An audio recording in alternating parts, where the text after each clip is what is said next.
Hi, I'm Teresa Green, the collections manager at the Vermont Historical Society. I'm here with a sweater and a skirt. Both were made by Mildred Wiggins Holmes for the 1954 Rutland Fair. They are both wool. The top is knitted and the bottom is loomed or woven. So the top is knitted in several colors. The yarns for the thread are woven through the back, so they're not loose and thrummed. It does have metal buttons and it has some cotton paisley shoulder pads. And all of the seams, it was seamed together at the sides and on the sleeves, are bound in silk tape. The skirt is similarly constructed with the seams being bound in silk tape, and it also has a bias hem, which is when you take a piece of fabric that's cut at a 45-degree angle and you use it kind of as a patch to cover the raw edge.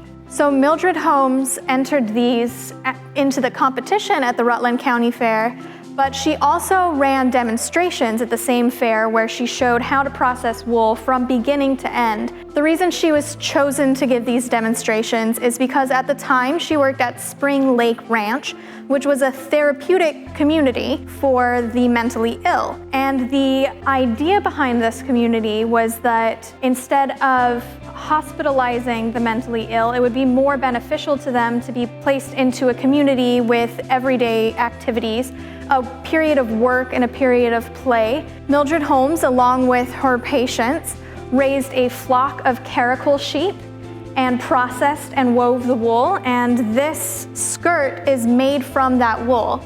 So it's completely raised and processed and woven here in Vermont. So the community was started as an experiment in the 1930s when the mentally ill were largely institutionalized. The reason for this experiment was because the couple that started it were from Belgium, and they saw that in Belgium, mentally ill patients were taken into community members' homes to become part of their family and their everyday life, and found that really beneficial. In the 1940s, the Spring Lake Ranch model was officially recognized by the federal government, which allowed them to receive federal funding and also allowed federal funding to be put forth towards building more communities in the same model.